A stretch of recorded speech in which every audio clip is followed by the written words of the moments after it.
stories or the how stories, maybe invent a few things or just elaborate on what I think we should like tell the story of Occupy and how that overcame the language gap. Great. So right here, for example, some people, Occupy took the lead and was a representative for some people. I don't have the reference in front of me, but there are studies about what happens when people integrate in the United States with people of other races, and where is the tipping point that goes. So a small amount of integration increases violence, and then at a certain percentage, it decreases violence and increases understanding. So what's the potential for moving out into the world and making friends with people who don't look like you, right? So that is one path, right? I'm just reiterating that all of these, there's not one path, there's all of these paths. Yes, the problem clearly is that what Lola posed is a very real problem, requiring analysis and thought. But the end product is the important thing. How can we refocus the narrative so that instead of showing on the one hand how these parties failed, because in France it's a failure, and how these hideous slogans that came out of 2011, although they apparently failed, in fact changed the conversation. So that's the narrative. Elaborate it. I mean, that's what we'll do. That's what we're doing, but only one person can type at a time. Right. What do you think, Lola? Yeah, I agree with what you said. Like the change has to come from the base, and like there's no way of thinking about socialism if you think that you know better than anyone and you're just gonna impose your way of thinking. That's definitely, I agree with that. And I think we do have to change our language just to communicate with people, but not to necessarily to tell them what they really need, or just to listen to their needs and just like discuss on them, like deepen them, and like just go through like what is it that they really like, just to analyze the situation better and to create like conversations. That's what I think we need to change our language for, not just to impose our theories and our thinking on people who just. You know, one thing we have to think about is how does the breakthrough come about in the next century? Because we have a whole lot of different practices that have been put into practice or attempted to be put into practice over the whole course of the last century. We have the Leninist vanguard party model, which clearly was not adequate or successful. We have, ever since Socialisme ou Barbarie and James and Dostoevsky, a notion of relative spontaneism and appreciating the fact that the masses themselves find ways and forms to act in their own interests, and yet those have not been successful in the large sense. We have social democracy, which tries to reform the system from within, and that succeeded to some extent during a period when it was economically possible in the framework of capitalism, but proved to be unsuccessful as well. So it's not like any of these ideas that we're continually coming up with haven't been tried and attempted and practiced by different groups and organizations in the past decades. None of them have been successful. So we have to think about how is the breakthrough made? How does some one or combination of these practices and perspectives actually win? That's really the $64 question. 64,000, million, trillion, whatever. Do other people want to chime in? But we also have Barry and Sam online. Do you guys have anything to bring to us on this? I'm listening. Obviously, this is a big topic. Sam maybe has some more tangible things to say. Yeah, I've been thinking Sam Fried. a lot about the failures of some of the recent big attempts to change things during this century. The efforts in Argentina, the efforts that people call the Arab Spring, the efforts in Ukraine, as just some of the examples. And, obviously, they shared many things. They mobilized millions of people. They drove out the pre-existing holders of power. Can you refresh?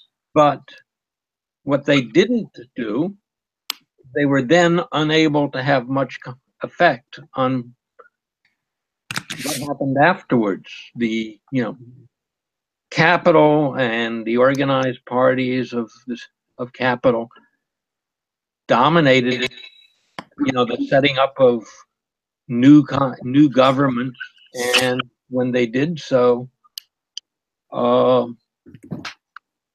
and large, moved in relatively right-wing direction. The one exception to that possibly being Argentina, and I guess Tunisia. What I wish had been present in all of those was a group of people who consciously saw the need to organize some things like workers' councils and neighborhood councils, some of which got set up in some of these, and to organize them as a counter power. Now that does not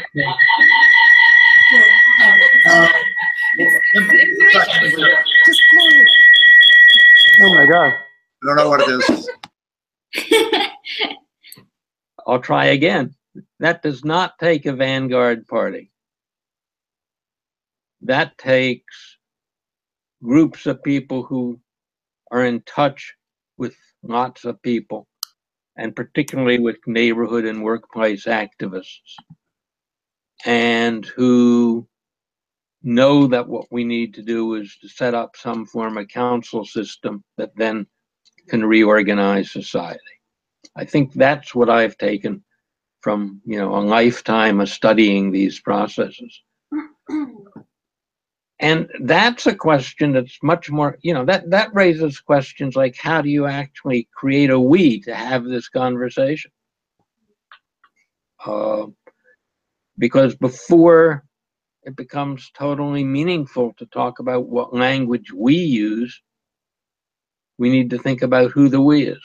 We also have to agree on what we want to talk about now. So it's, it's a chicken and egg problem to some extent, but those are just my thinking about it. I might add that I posted last night just a different set of stories, which may amuse people. And let me stop at that. I don't remember where I posted it. One of the boxes.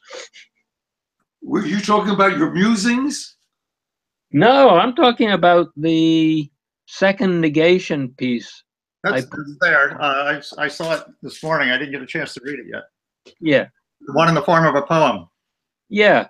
It's actually two poems pasted together with tenses changed and things like that, the way Richard told me to. You're a model student, Sam. This is wonderful. I love you, Sam. Well, Just open it and reopen it.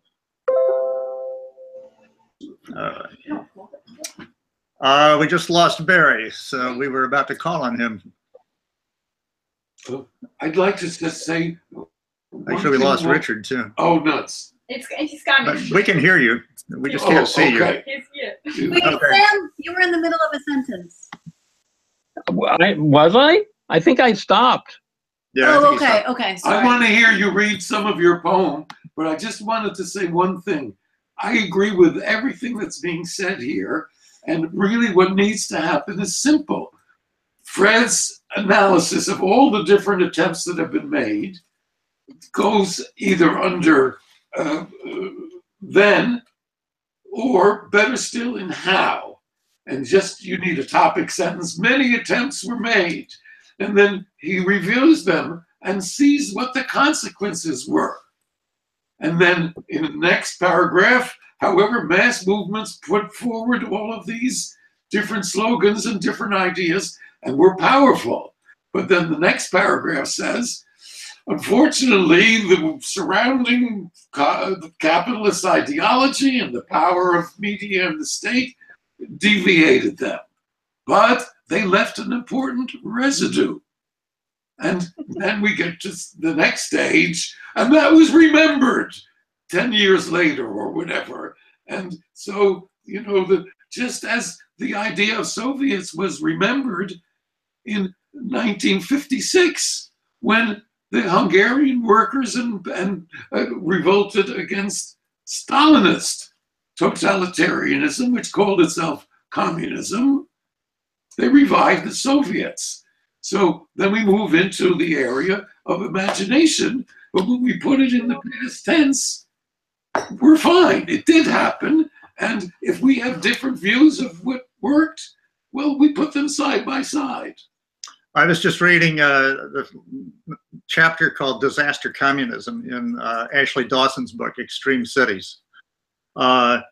And he details really a fascinating, wonderful story of how the Occupy activists who had been dispersed after Occupy was repressed came back together at the moment of Hurricane Sandy.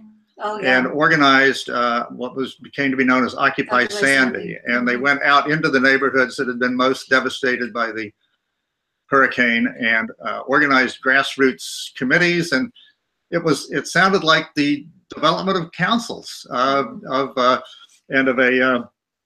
citywide network of groups and individuals and local committees that were organizing self-help and mutual aid in the aftermath of the hurricane. Now, it had its limitations, of course, and didn't succeed in bringing working people to power in New York City or anything of the sort, but it was another one of these moments that was a glimpse of how things could come down in the future. So I think we need to pull some of that information into the picture as well. Actually, I've already written up, but I didn't post it. It's in the Dropbox.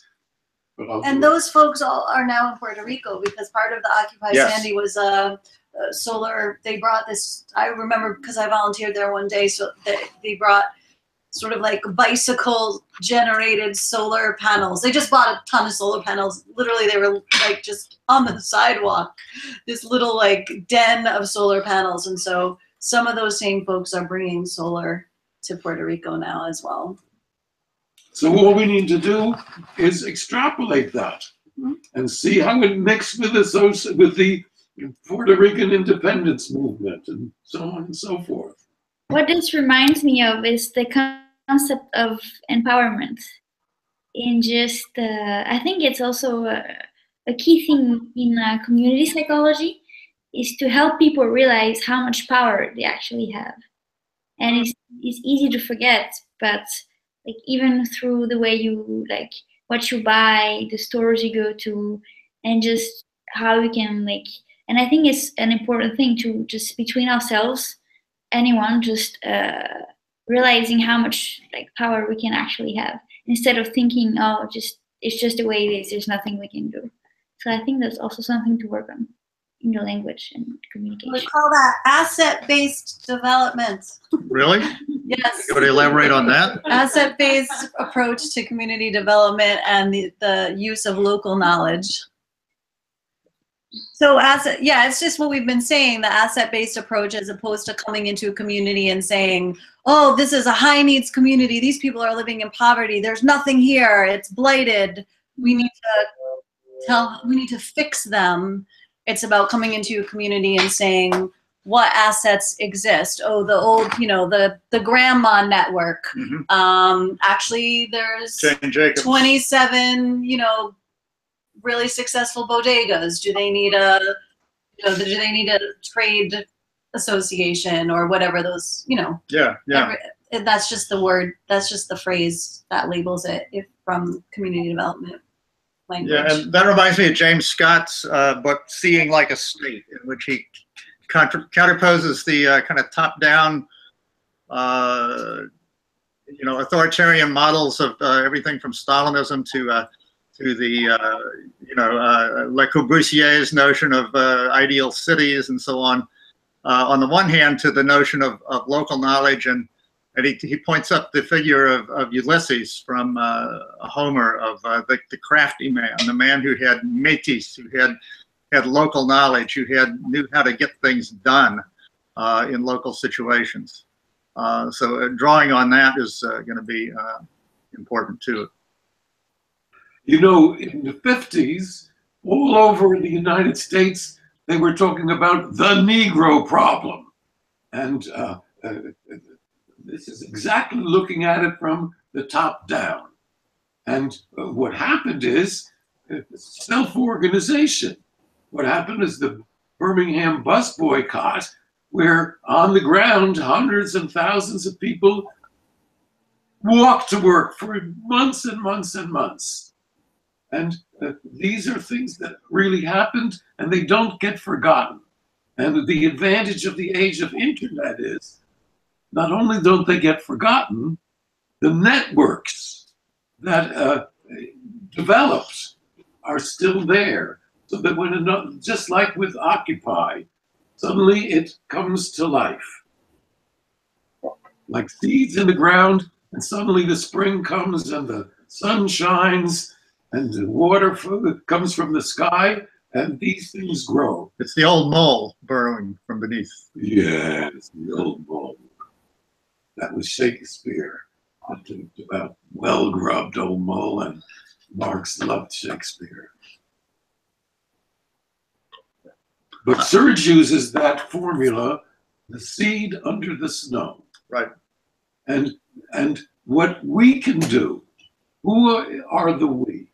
Okay, I think we are participants in the struggle, and our role is that we are in part the memory of the struggle, that we are able to generalize a bit, observe, and present back to people their own empowerment, how they empowered themselves. And if in this project we can extrapolate that forward so that we can see the potential in that, then we'll have done, it seems to me, an important job. Now, Sam was raising the question of how this we emerges as a coherent network or body or set of actors in a broader struggle. And how do you do that without becoming either deliberately or inadvertently a vanguard party again? So that you bring to the struggle all the positive aspects of what a vanguard party might achieve or encompass without turning it into the kind of top-down authoritarian set of practices that we're all too familiar with. So that those who have the memory of the struggle, those who are aware of how of things that have worked in the past, and are able to bring that into struggles at the present time without imposing it on people. So I see Jason has joined us, by the way. We haven't heard from him yet this morning. Hi, Jason. Would you like to jump in? I mean, I could. I missed the earlier discussion, so I feel a bit weird jumping in. But on the question of how not to become authoritarian, I mean, you can always come up with proposals. I like Cannon's be very clear. Say again, Like, please. in worst way. Jason, you're breaking up a little bit. Oh, well, I'll slow down. I don't know. Slow down. I like Cannon's formula of rank and file control, and always thinking about how to increase the, keep that in mind and fight for that. But I think it's one of the only routes through that you can't prevent that from happening. Like, there's no formula to make sure we never fuck up again. Right. We just have to learn from the past and examine the future and do our best. Dare to struggle, dare to win. I agree, Jason. And I personally don't see any of this happening without violence. I just don't think it's possible. I think we are, I mean, realistically, I think we're just on the edge of the precipice, and we have to hit a lot lower before the we becomes bigger. You know, there are woke folks, as we say these days, and there are not woke folks. And it's going to take, you know, living this great middle class American life doesn't give me a lot of personal incentive to give that all up. It's going to be literally fought. I think we're going to have a couple generations wiped out. That's my first 50 years of the next 50 years. I just don't see how that's not possible, because capitalism is not going to go down without a fight, y'all. I mean, come on. Listen, look what just the tax plan that just passed. They are going to take it to the limit, to the logical conclusion of their philosophies. They are going to kill as many of us as possible and try to eat us in the, like, literally. So that's just me. That's why there's different people here. I just think if we leave that part out of our story, it doesn't, because all of these questions eventually become answered through struggle, and it's going to be violent. You know, it's going to be, you know, the Black Lives Matter folks, and that's a phrase I think is really important. We started talking about vocabulary. It's so profound in its simplicity. We know that because of how much it upsets people, right? And these alt-right folks, I mean, we've already had violent conflicts in the streets. I don't see that suddenly going away. I'd like to say that we need to discuss this. I think that's on the first thing on our agenda when we come back in January, and that Vicky is preparing something on that. On violence? On violence and nonviolence, but we've laid it out. That's absolutely right. I agree with you, Jenny, that violence is inevitable. I compare capitalism's dying to some great dragon that has already been slayed, but whose tail is slashing back and forth and knocking down everything. What I insist on, and I could be wrong, is that from our point of view, armed struggle is a losing strategy. Perhaps self-defense under certain circumstances is necessary. But with the development of armies and drones and every other kind of weapons, of high-tech weapons of mass destruction, to initiate in the Che Guevara tradition, guerrilla warfare of any kind is absolutely a suicidal tactic. It gives them exactly what they need. And I'm sympathetic, although I don't like the word, to various theories of swarming that I keep hearing about. We know that insects like army ants and so on overcome their antagonists by swarming. And although the bodies pile up, eventually, and this is true in actual warfare, the soldiers on the field in battles climb over or hide behind the bodies of their fallen comrades, and finally are able to enter the sanctuary, because remember, we are many and they are few. And yes, Jenny, half of us are going to die. But that has one positive side, which is that We need less food. The other half live. The other half. the other half lives, but the price of labor goes up. And suddenly, instead of there being the unemployed army, we've got, as it happened after the Black Death in the Middle Ages, the conditions of the yeomanry and of the city people went up tremendously, and it took a whole lot of violence in the 17th century to wipe out those advantages, including for women, by the way. So we have to describe that. I think we should not concentrate overly on the horrors of the die-off, which is going to be, as Sam points out. Sam has written a wonderful book with his colleague, and he's posted on AIDS, which is something he's been struggling over. And he shows in the first 2 paragraphs how capitalism is incapable of solving the problems of AIDS. And so one can imagine that's what I was doing last night after reading Sam's paper, imagining people swarming the pharmaceutical companies that make huge profits on raising the prices of things that people desperately need.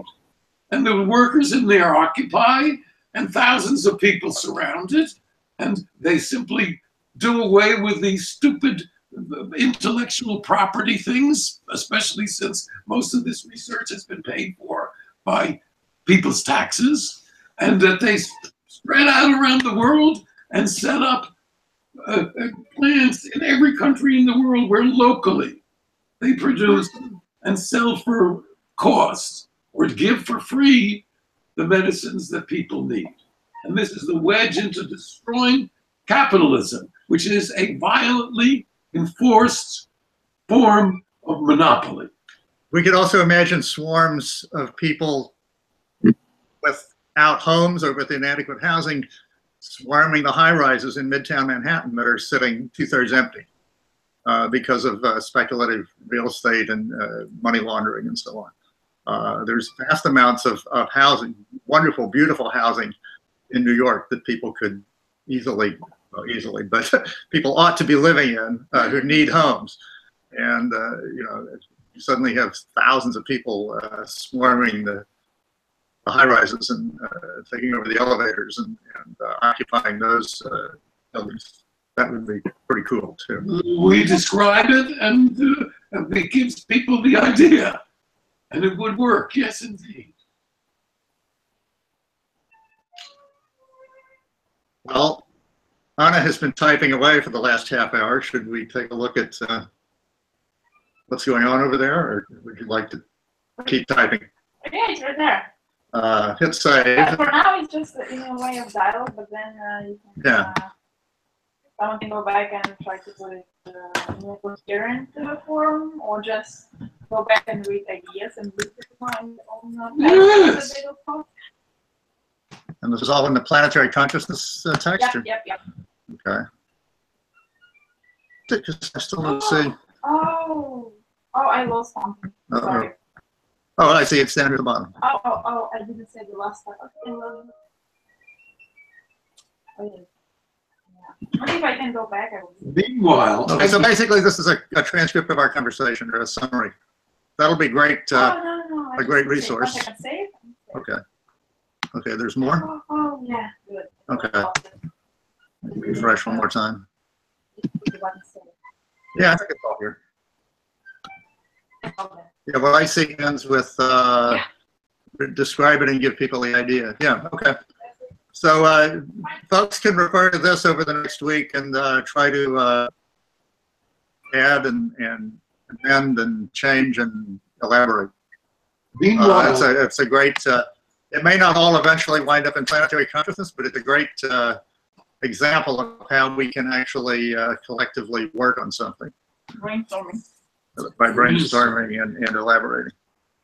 I need to ask you, Greg, and I'd like, Fred, would you help Sam online? Sure. He just wrote, evidently, he spent last night like me, trying to imagine something for today. Okay, hi. We have now Sam Fassbender who's joined us, just to note that. And Hello. good morning, Sam. We are just in the front. We're taking about a 5-minute break here. on site, and we'll rejoin everybody momentarily. But let's get But Sam's let me talk to Sam here. What do you Sam, want where to are talk the? to me about? I'm speaking to Sam Friedman, actually. Sam Fassbender. Other Sam, okay. Well, other Sam doesn't have a picture of himself, so I guess his mic is on. My mic Mic is is on. on. And Your camera is off. yeah, my camera is on. I don't see why I don't have a picture there. Go to the scroll up to the top and see if your camera icon has a red. Okay, it did. Now I should be So if you visible. unclick, oh, there we go. Now we see Sam. Great. You could So, always Sam, substitute a photo. You could always substitute a photo of your favorite cartoon character. I know. But you know, I look even better than they do, obviously. Oh well. Oh, never mind then. So Sam Friedman, your texts are in the Dropbox, or? It is in the Dropbox. Okay, give me a second here. I'm going to share the I screen. don't remember which box I put it on. Well, we're going to look for it. It's called second negation, so it should be easy enough to search. Okay, so in the Dropbox, which you now should be able to see, class topics. But do you know what folder you put it in? That's what I'm looking into. Maybe see I can search here. Second. Maybe under, I may have the wrong title. It may be called Buenaventura General Strike. And let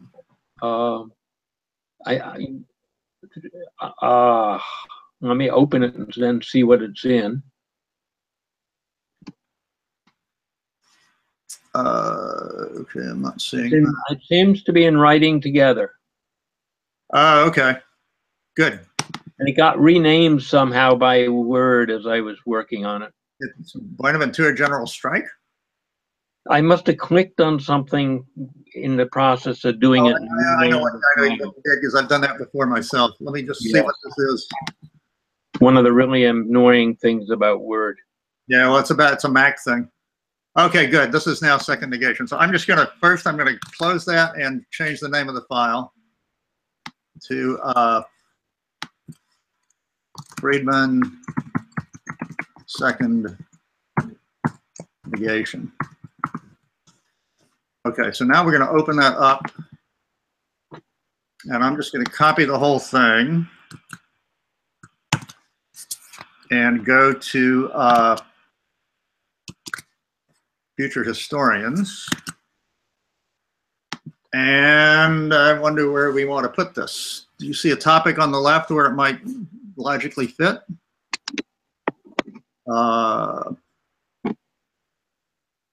It could fit anywhere. I mean, do we have something on what happened? This is the history. Yeah. Is it on how? I guess. I'm just going to put it under capitalism how, since this topic doesn't exist. Now we'll have something in the topic. So I hit pencil over here to create the page. And let's see. Second negation is a bit cryptic. Would you like to give it a more descriptive title, just off the top of your head? Very descriptive. It comes straight out of, you know, the social theory we're not supposed to talk about.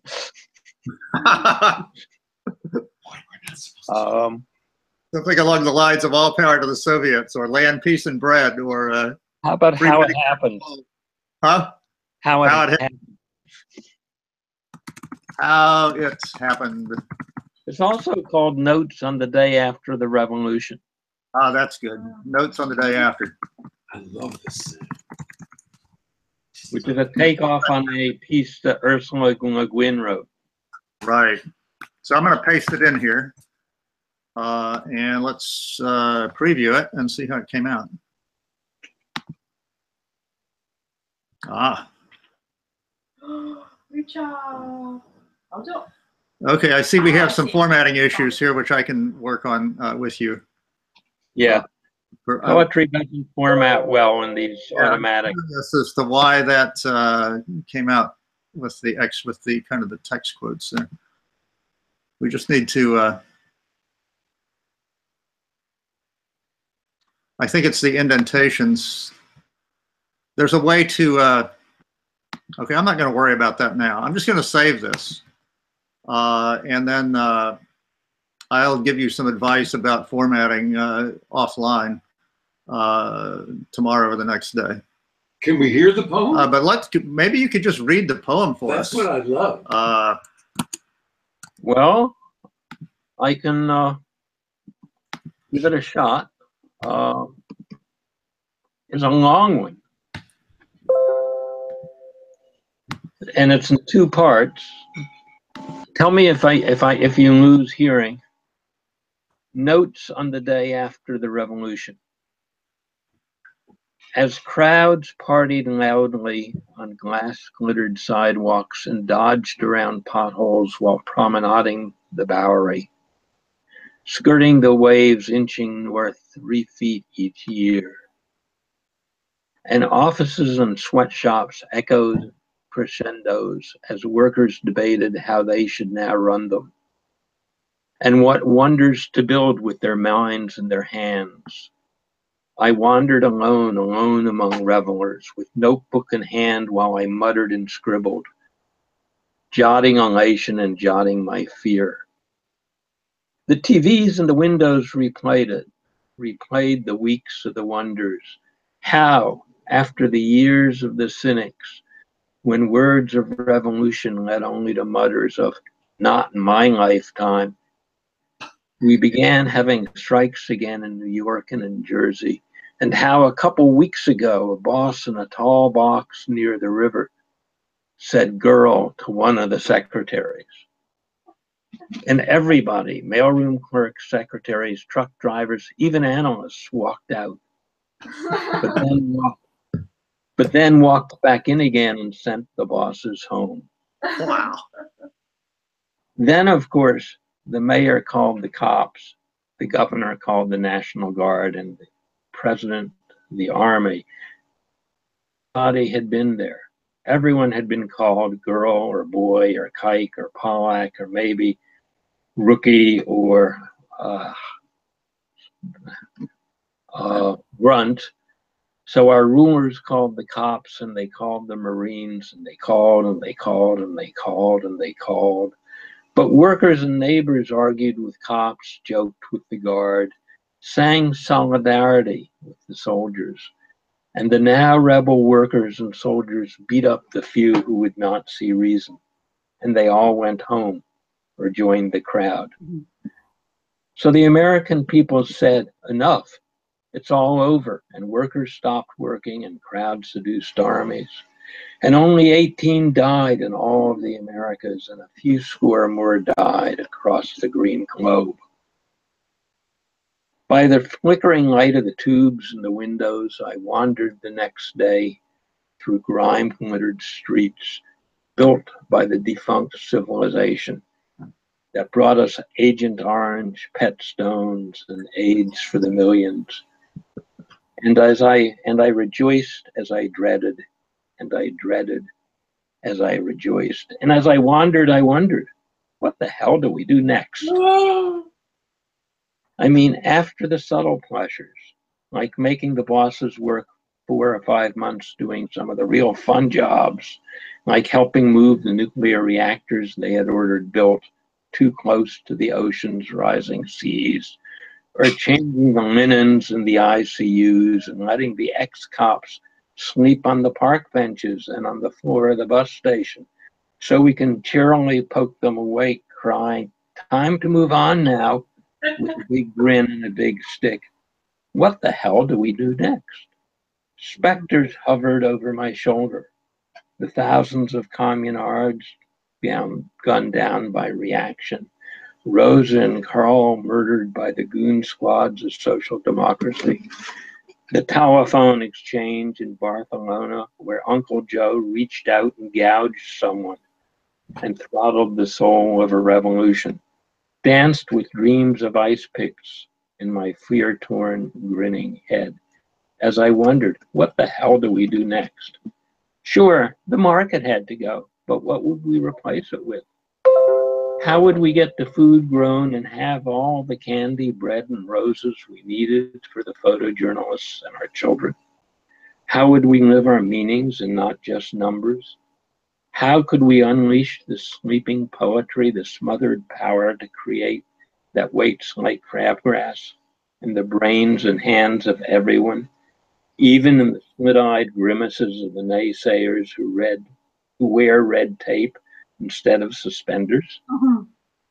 Like crabgrass, these 5 billion poets will shoot forth trillions of pages filled with tripe and doggerel, which someone, maybe even me, would have to read.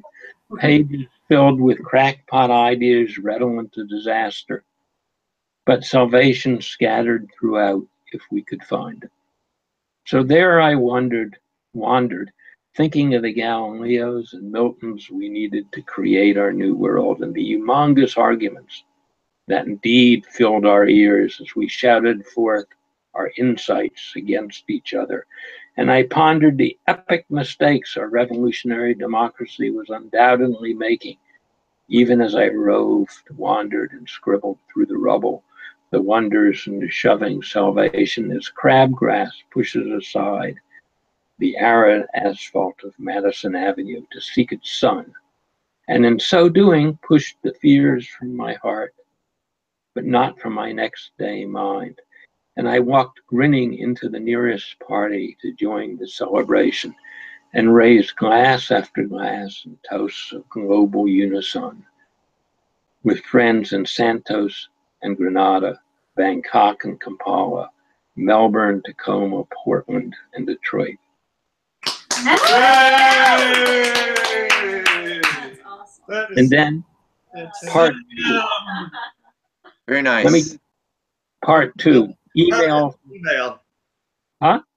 Is the email now encoded to that? It is. I attached it as a second part. Sure, go ahead. Because this is really looking backward. Email from an 8-year-old I received yesterday, December 2nd, 2117. Dear Sam, all the kids in my class admire your poems of revolution, your verse on how bruised feelings and hunger came to snap and cohere. But none of us can quite comprehend the silly times you lived in. Why were all the TV shows about cops and lawyers?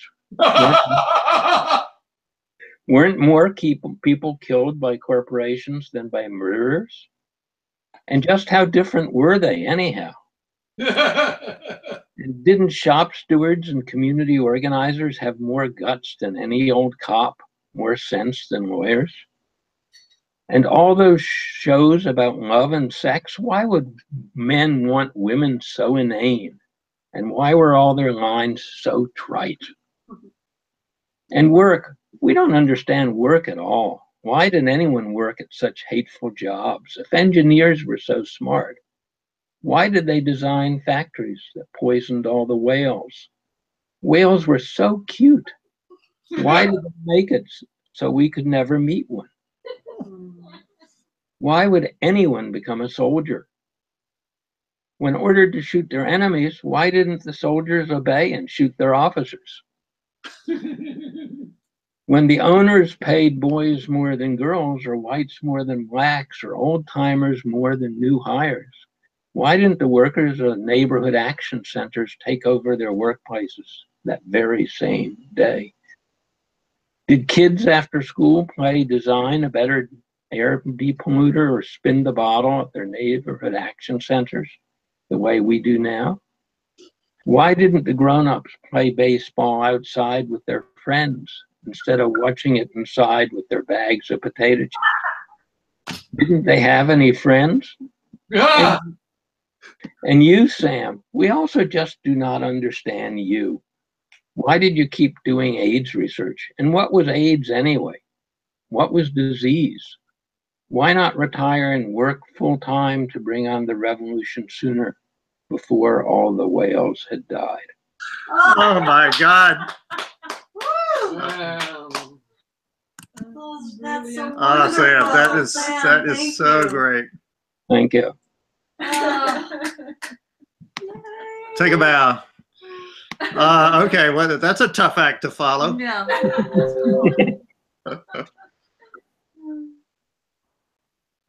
It's amazing how the power of poetry, which can suggest things in such a compressed fashion and let our imaginations kind of fill in the lines.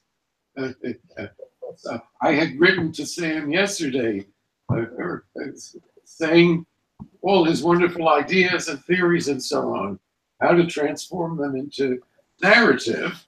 And I was foolish enough to say, "You're such a good poet. Have you ever tried fiction?" And this was, I guess, Sam's late night answer to my foolish question. Like, who needs fiction when we have poetry, right? Right. Woo! I also wrote a parable once, but it's not quite on topic. It's about the story of Noah. Hmm. Maybe I'll post that. Sure. I won't do it now. Last night I was having, of course, my usual insomnia and panic attack. Do you want to turn on your camera? Oh, how do I do that? Move your. Oh, that's why I can't see myself. Nor can we. Right. Here I am. Okay. There we Yes. are. Hello again. I don't see myself. No, they see you. You see him, right? Yeah. Let's do this. Okay. It says, oh, there I am. Hello.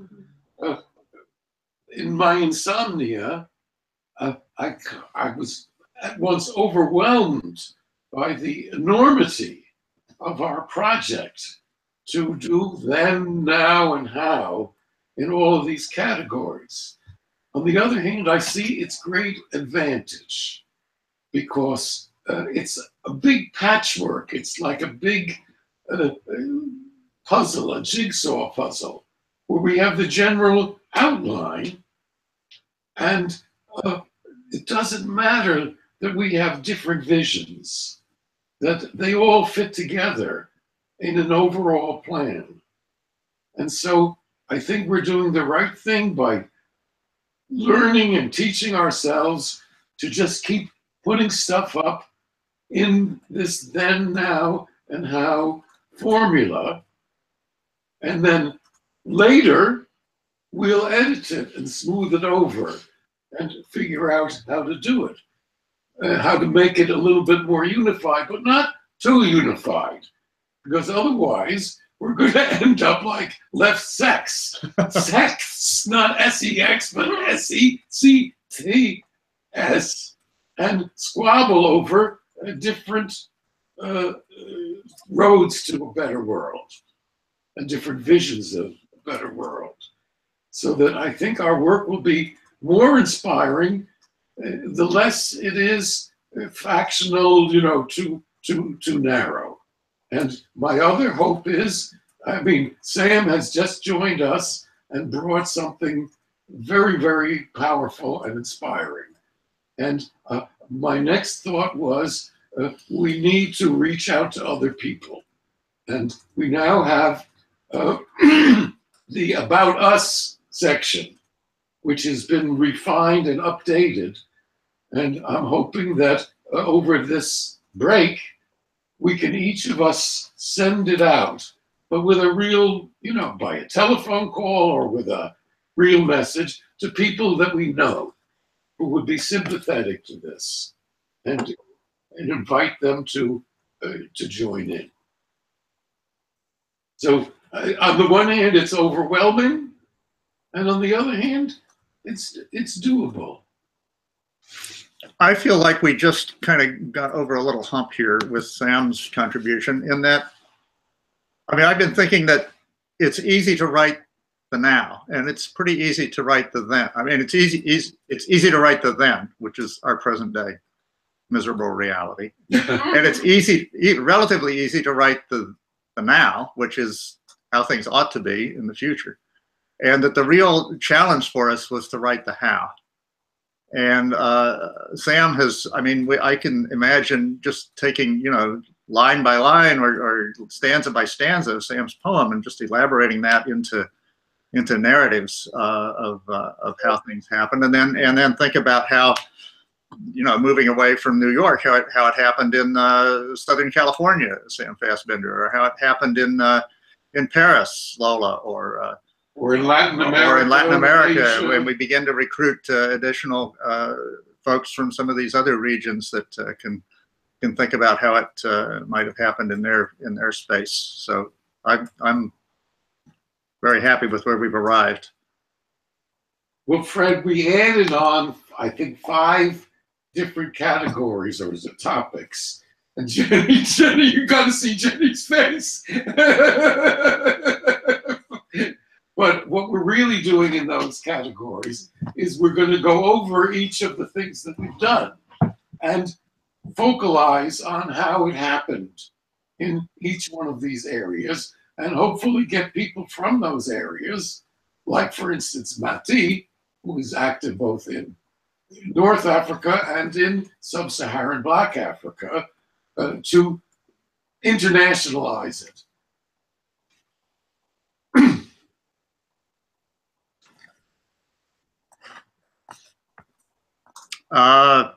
Where are we? Well, let's have another reading.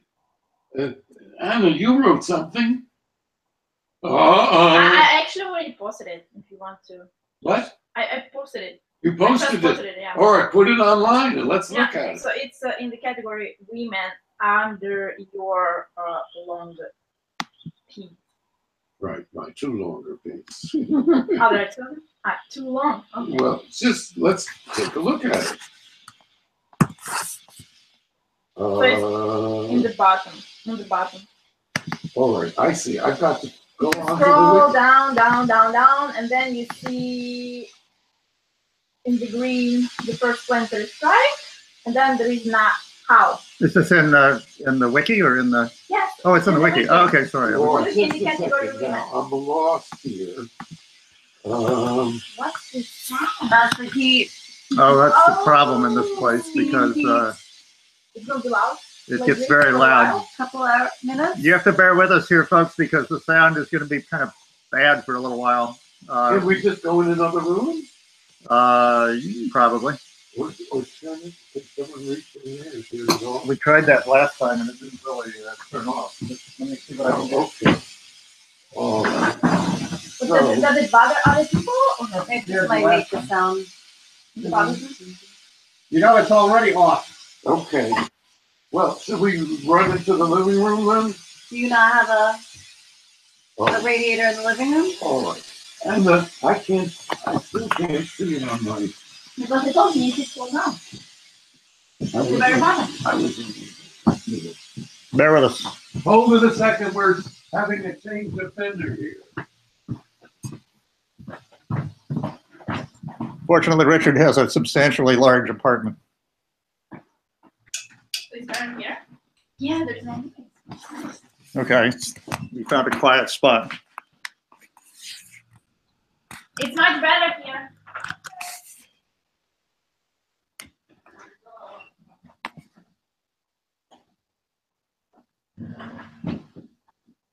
Is it the women take the lead? Is that the, or is that Richard? It's on the very bottom. Last 3 paragraphs. That's me. Okay.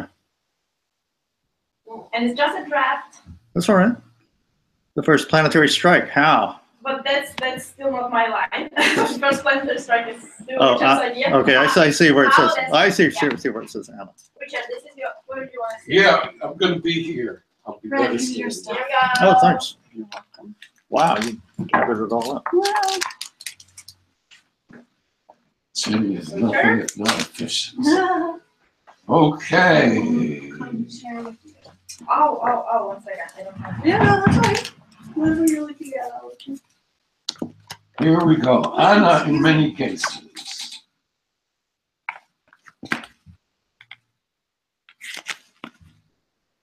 Okay, so. You want to read? Can people or people read it? I don't know. Yeah, I like to hear it out loud. Yeah. Okay.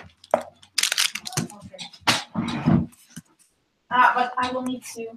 Do I need to unmute my mic? Yeah. Give me 1 second. Let me unmute ours over here and okay. So unmute.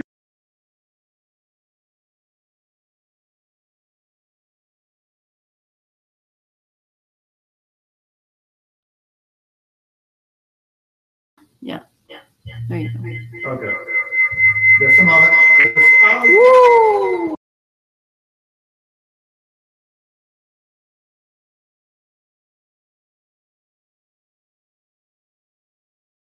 No, my mic is off. Okay, so It should be good. yeah, so I am reading it, right? Yeah, but can we see the text at the same time? Sure. The site. Well, they have to. Okay. You have to go to the wiki. Yeah, I'm here.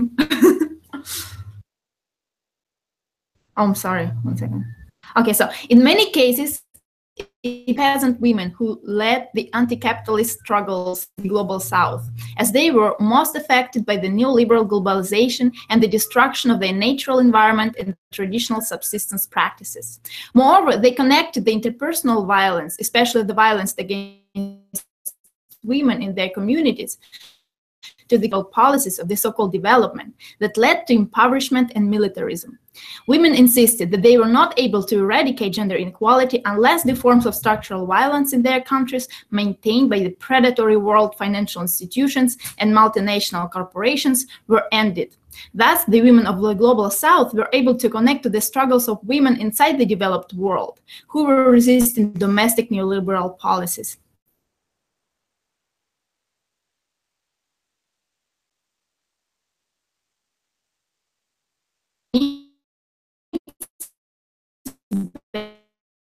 A sustainable economy that recognizes women in the world that popularized their values across the world. For example, the Buen Vivir that emphasizes the complementarity between men and women. From the global networks of sharing new and traditional practices of a better living, Westerners learned alternative ways to organize social reproduction. A monogamous marriage was no longer an only option for raising children. No longer could the conservatives justify unhappy marriages by the need for children to be raised by both their parents. Other ways of childcare were explored. For example, one group in Portland decided to experiment with collective childcare practiced by some indigenous peoples in South America, for example, Mapuche. Biological parents were no longer the only carers. An extended network of social relationships, extended family, neighbors, friends, participated in raising children of the community. This turned out to have many beneficial effects on the transforming value system. Instead of a self-centered, me and my mentality, children learned to love and care about their community in large. They grew up not in isolated individualistic families, but together with other children. The same resources for childcare, no development of perceived privilege, envy, and greed. From the very early age, children were socialized into the community as if it was their big family. They shared their toys with each other, just like they shared their caregivers. The interdependence fostered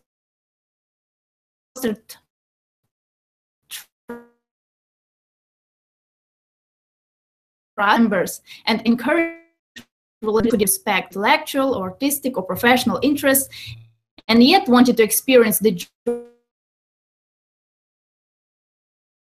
of maternity. Community network of childhood and kids could devote themselves full-time to raising children. Similarly, old people never experienced loneliness.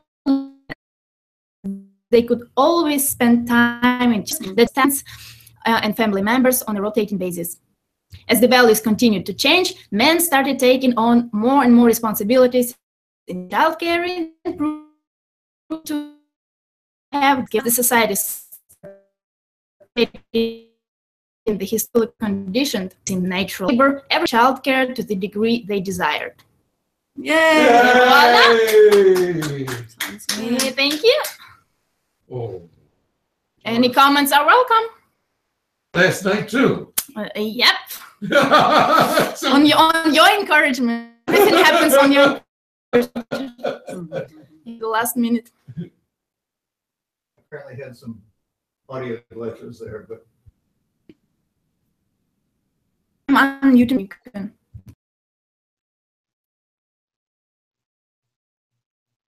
fine. Okay. So at least people can read the text if they were not able to hear everything that Anna said. Why don't we check in with them? Can we just check in around the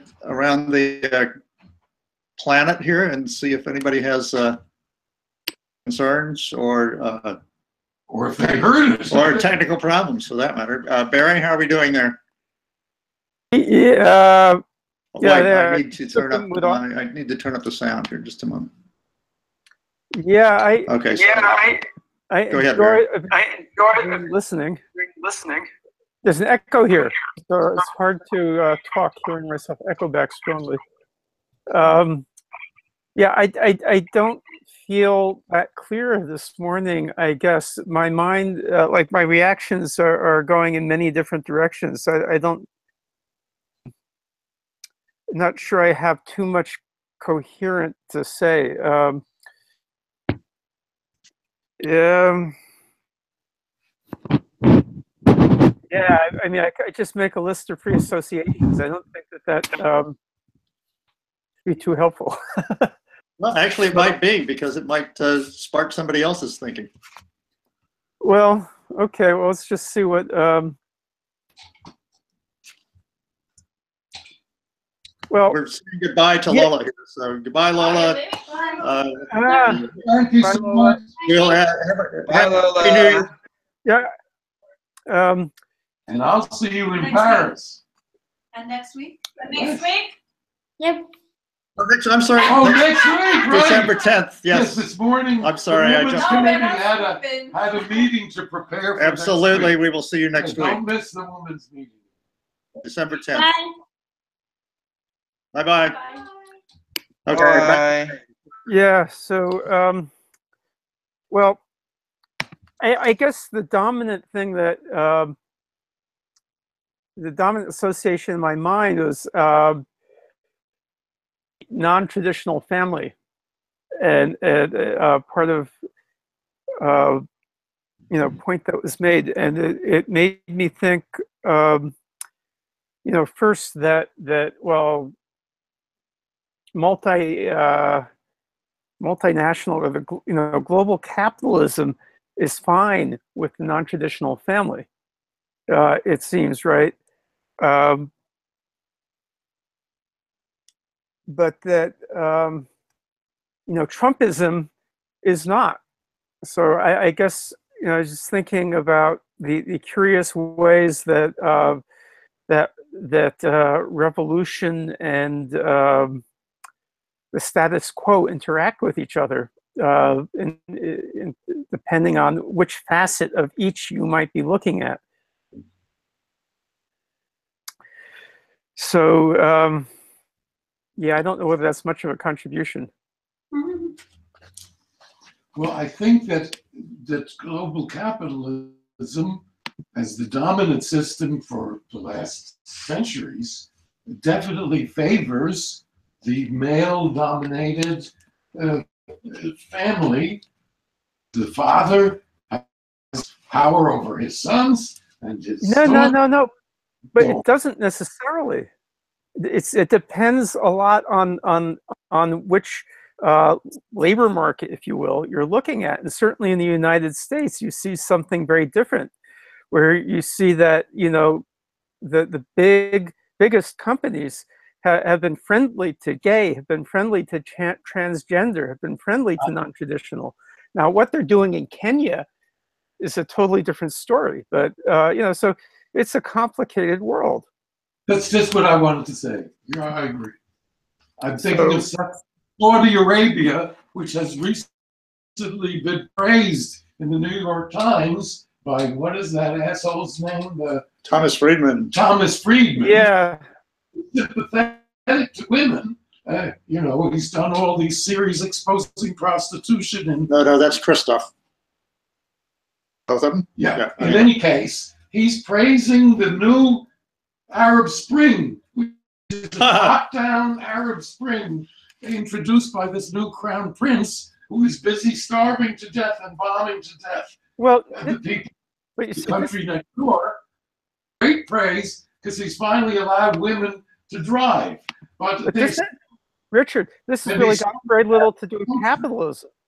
What? This has really got to.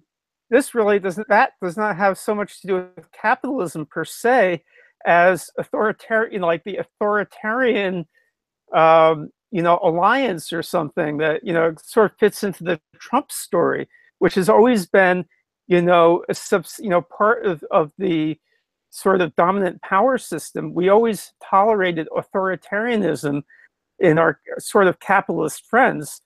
And so there's Saudi Arabia fits into that story. But I mean, that's like what's happening in Kenya maybe too. Essential to capitalism. That's sort of like our global power alliance. I believe that male dominance and violent male dominance is essential to class societies, beginning from the first enclosures and the first in Mesopotamia and going all through history. Now that it is the cornerstone of all exploitation is the exploitation and dominance over women, to make them do all the work. Wow. From being able to revolt and express themselves. Hatred and fear of women is baked into all of the religions. Yes. It's the cornerstone. That's the case, but there's also what Barry's pointing to, which is the way in which, at least in the United States and largely in Western Europe, has to the rise of feminism, second wave feminism, and has managed to leverage some of those results for its own benefit, which is the massive entrance of women into the workforce. And breakdown and obsolescence of the one-earner household, so that now in order to make a living, most households in the U.S. have to have both the male and the female components of those households employed full time. It's beyond that. In the most advanced society, two workers for the price of one, but that in turn has eroded. But what the big companies find today is that female workers are more valuable to a very large degree. So it's still sexism in these institutions, but what you see at the lower levels is women have a lot of advantages over men in terms of the bottom line, which is a big topic in economic sociology, like it's like, and then it's even in college, like women do better in college along a number of measures. So of course the system fights back in various ways, but capitalism sees this, and they try to profit from it. It tries to profit from it. So I agree with you, Richard, by the way, in what you're saying in terms of the historical sweep. And when things get ugly, like in the United States, in the last few years, you see this kind of resurgence, which is exactly that kind of bedrock you're talking about. But there are many layers. The bottom layer is not always the one that is most relevant. What I posted, and we could talk about it in a minute, is about how the Out Your Pig and Me Too movement is basically a movement. It's basically something that takes place mainly in the workplace. And as Lola pointed out in her presentation earlier, most women will absolutely refuse to identify themselves as feminists. At the very moment that Out Your Pig is happening, the Macron government is tightening restrictions that enable women to protest against sexual harassment And so what I try to show, extrapolating from this movement, women organize as a mass, individual women, and only privileged women can do that, trying to bring a lawsuit or something like that. That would open the door towards a future major change.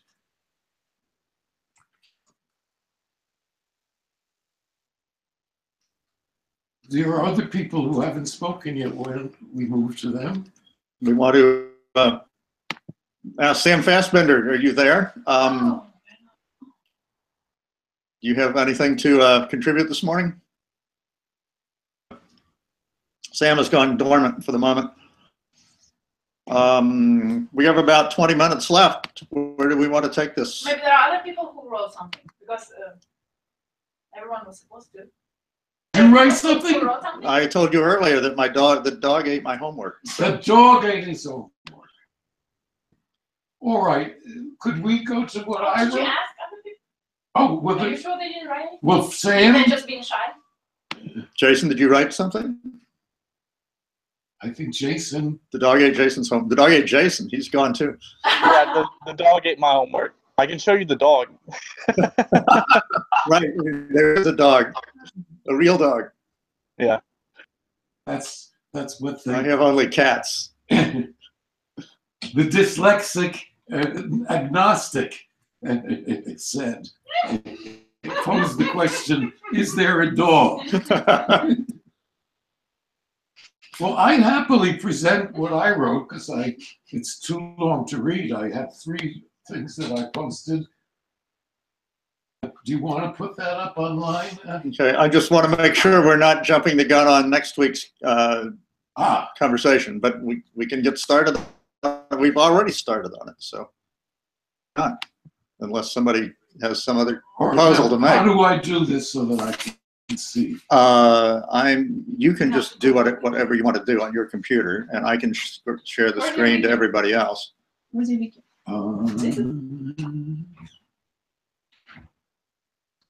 Here we go. Okay, it's right there. Maybe you summarize? You cannot read it. It's too long. Right, it's too long.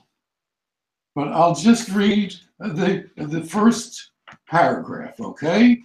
It's called Excerpts from the 2,117 high school history books, Then, Now, and How, by futurehistorians.org. And what I wanted to do with this, I started out doing something for our project. And then it occurred to me that this is current events, figurative. And what I wanted to ask you all to do is help me to bring it into sharpness and cut it down a little bit. And I wanted to send it to the Independent that generally prints the stuff that I send and put it on various, to see that people can read it now while the events are taking place, and then maybe the prefigurative part of it actually influence, because it may be a year or 2 or 3 before our whole book is published. But any piece of it occurred to me. Report from the future historians who have looked into the future and been able to, like, these purloined papers from the different companies that hide money.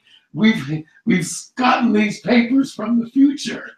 And so we keep releasing them, and this will build us an audience. I love and this. Maybe bring in people. So I'd like you in the next week to maybe tear my thing apart, add to it, and so on. So I'll just read the topic sentence.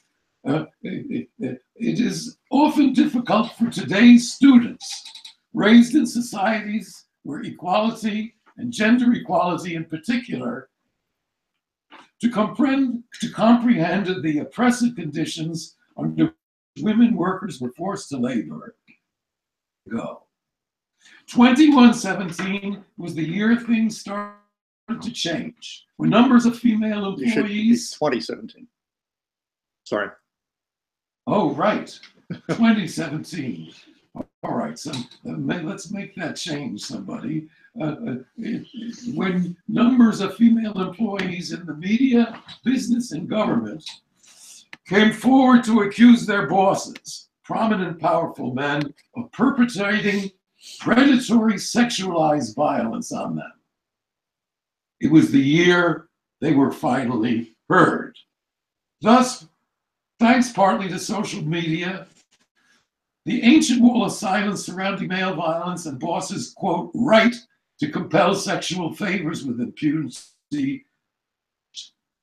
That breach was first opened by women in the celebrity class, and through it poured a vast army of angry, indignant, lower-ranking female workers and employees who were tired of suffering fear, humiliation, violence on the job, and were now also demanding justice. The flame of women in revolt spread from one country to another, grew into an international mass movement to put an end to male predation in the workplace and contest the patriarchal power on which the then existing was based. Wow. Now, that could be improved, but it definitely sets the scene. We know where we are in history. And I just use current events. So I talk about the Weinstein scandal and how Me Too in the United States sparked balance ton porc, out your pig. And, just some of the details. And how it moved from the celebrity sphere to the sphere of ordinary working women. Somebody that was quoted in the Times in France, it's not at all the same thing to tweet 140 characters and to bring a complaint in court. And then I go on to collective reasons. Women too poor to bring a lawsuit and too obscure to interest the media struck back collectively. They picked up the one method of struggle they were familiar with. First in New York, then in Paris and around the world, out your pig picket lines began springing up in front of McDonald's and other fast food emporiums. Indignant women carried picket signs demanding predators be fired. Names and photos of the bosses they were outing. While guilty supervisors cringed inside and desperately called headquarters for help, customers, both female and male, turned away or joined the pickets. At a field day covering the picketing, videos of confrontations went viral, and out your pig picket lines sprung up outside hospitals, factories, retail stores, wherever bosses and supervisors were using their power to abuse their workers. These images of working women in revolt spread around the globe, and I elaborate on that. Then I go to the second section. All right, I'll just read that part. The pent-up indignation of super-exploited female workers from Central America to Southeast Asia, long brutalized and sexually humiliated by their bosses, exploded into direct action. In Bangladesh, scene of the disastrous 2012 garment factory fire, a sewing machine operator, will give her a name, approved by her supervisor, who expected her to submit to his advances, instead loudly called for help. Her fellow workers came to her defense, swarmed over the supervisors, and, laughing, pulled down his pants to shame him. The supervisor was never seen again, and his colleagues suddenly began acting more respectful. A video showing him trying to run away, and his pants around his ankles soon went viral. And I see Jenny shaking his hand because this morning she had another more permanent solution to the question that she was slightly shy about putting forward. So then I show how it spread all around, and I use different examples. I go into the history of women in the labor movement and how the very beginnings of the labor movement in both France and in the United States were protests against sexual predation by bosses. I didn't know that. I didn't know that. Then I show how the labor You didn't movement. make it up? Oh, no. All of this is by my method, which is plagiarizing. Find something in the press or in somebody's work that I might use. I copy it and then I change it a little bit to fit the story. And it just fits right in.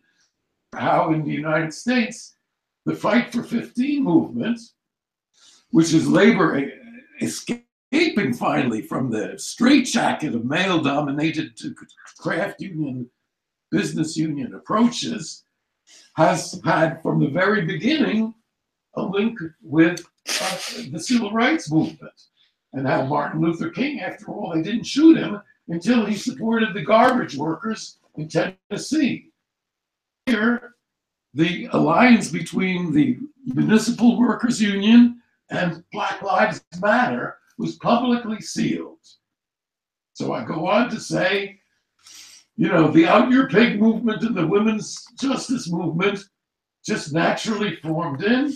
Then I go back, and in the part where it says women take the lead, because my subject is women as vanguard, I go back to the protest after Trump's election and the pussy hats and the big coalition that was created quite spontaneously by women, which eventually created an active, not a theoretical idea of a coalition between labor, women, oppressed minorities, immigrants. All of this was put together. And I quote, again, I think the quoting is really important. I quote from one of the speeches at the counter, and it's just beautiful. It's some... let me just interject here. That's it. It goes on and on. We should make sure that this text, once it's polished a little bit, gets into the hands of the folks that organized the strike on March 8th, which are, like Tithi Bhattacharya and Cinzia Arruzza and those folks. Let me do that because, Yeah. as you know, I'm kind of superannuated. No, I Yes, think I know how to wonderful. find them. That would be great. In fact, later in the piece, which brings it forward to the Women's Day uprising, capitalism, that's the next thing, which I wrote years ago. Yeah. But it's in perfectly right after this. Jason, maybe you want to just say what you put in the chat, Jason. Jason comes and goes. No, I'm here. Oh, no, okay. The B. Traven example. I think it's in reduction to the hang. Do people know the margins? Let me turn off my. Actually, Fred, can you mute yourself? I'm echoing through you, I think. The Marxist Education Project in the January semester is doing B. Traven's Jungle series, which is, I think, 6 novels. He was an anarchist from Europe that ended up in exile in Mexico and wrote, but particularly a set on the Mexican Revolution of the early 20th century, but particularly in the Chiapas region. And the first 4 or so are very slow build up to the background of it. And I believe the triggering event for the specific woodcutting plantation, if I remember correctly, is a woman's being sexually assaulted. She fights back, runs to get help. So to solve the problem, the people that were the hanged, like hanging was one of the main forms of punishment on the plantation, they basically kill the supervisors, take over, joining like the larger Mexican Revolution. So he traces in his novel the sort of the initiating event to this woman fighting back against sexual assault, triggering a larger uprising. Go ahead, Richard. Well, I end this particular section about It begins with Harvey Weinstein with this. The scandal broke out 9 months later, talking about the inauguration protest. It's amazing that this Trump, not even year, 3/4 of a year, has just changed our whole environment. Okay. Into the Trump regime, which turned out to be more horrendous, but also more divided than had been imagined by the January Pussy Hat marchers. And so the stage was set for a showdown. ... Now this is where I was going to end the one that I'm sending out to the public. Except this editor's note, okay? In further chapters, we will discuss how women spearheaded the popular mass revolts that provoked a split in the U.S. ruling classes when the Trump administration called upon federal troops to brutally disperse their demonstrations and sentenced activists. We will also study the origins of the famous March 8th working women, which inaugurated the first global strikes against multinational corporations and forced them to their knees through a bottleneck strategy, interrupting their global supply lines. Okay, and then skip down after the subjects for debate and discussion. Mute your mic. No, I think we're okay. Go ahead. So this is an old case here. It begins, how did the ethical women strike begin? And then it goes on, and it gives lots of information, and it talks about March 8th, and Eve Ensler, and Hassan Mahmoud, who's a friend of mine, Organization for Women's Freedom in Iraq. So it ends up with a slogan of the day without women. Stop male violence. Women. Women will no longer be the slave of slaves. And tell us how the idea caught on and went around the world and forth, and how it played out in countries where women are totally oppressed. And in Washington, I see. The crisis went global. Star Sarazad, which of course is pronounced Shahrazad, the woman who Sarazad was kidnapped in an attack by armed men in Nigeria. After long days of suspense and mounting pressures on Shell and the Nigerian generals, the sexy, straight-talking actress was released. And shaken, Azad pointedly thanked the worldwide women's solidarity movement for pressuring the initially reluctant Republican administration in Washington to intervene on her behalf. This was written 5 or 10 years ago. It's not about me, she went on. It's about daily state-sponsored terrorism against all Nigerian women. If she had been raped, Azad looked straight into the reporter's eye. What do you think? Being ushered out of the press conference, tears streaming down her cheeks. And then, of course, the shit hits the fan worldwide. Delegations all over, and so on. And that gives the spark to this movement. On the male side, the violent rabbis,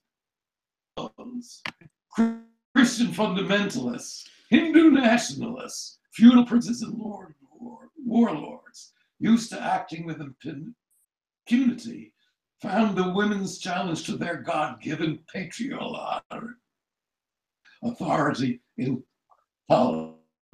And it shows how different things happened in societies where women had less ability, but they managed to carry on the strike. And of course, the next thing is the women's dance craze.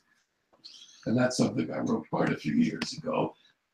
Some of you know it already. It's being published just this month in Capitalism, Nature, and Society. Seriously. Thanks to the women on the board who demanded that I let them print it, and it shows it's based on that wonderful book, Dancing in the Streets by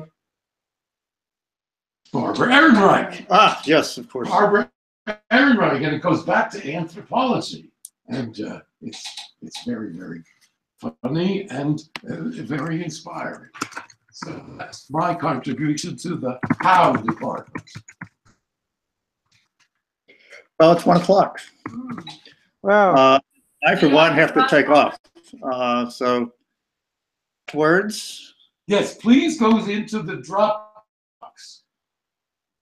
where it says RG and then out your pig, and add comments or do it right on the wiki if you want. I don't understand the point of having a Dropbox and a wiki.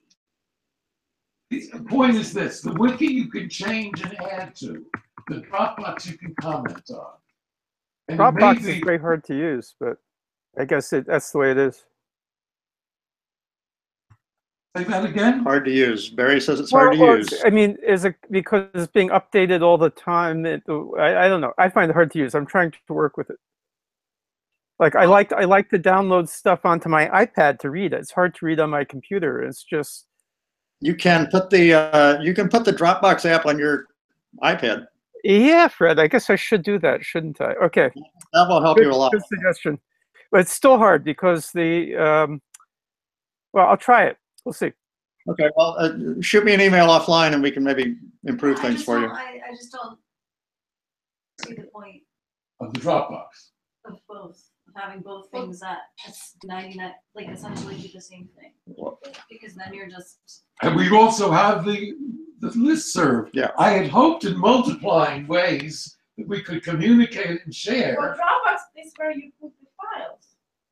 On Wiki, you don't download the file by reading. Okay, so you're suggesting then that Published stuff that work. we published work that we glom on the Dropbox. Dropbox, And and that original. stuff that we write ourselves goes directly onto the wiki. Is that, I think that would streamline things. what do you think, Fred? I don't know, but I have to leave. So we'll Okay. figure it Let out. people do what they can do for the moment. Yeah. It's easier to use Wiki. Everybody do what is most comfortable. In the end, we will put it all together. Do what is most comfortable for you, and we will cope with it and try to. Okay. So I'm gonna take the prerogative of the controller here and close this for now because I have to run out, and we'll see everybody next week. Bye. Stay online. Bye. Bye-bye. This is a great session to Yes, me. absolutely. I think broke in the ice. Yes. And move forward Yes. a big step now. Okay. Watch your dogs for the next time. Adios.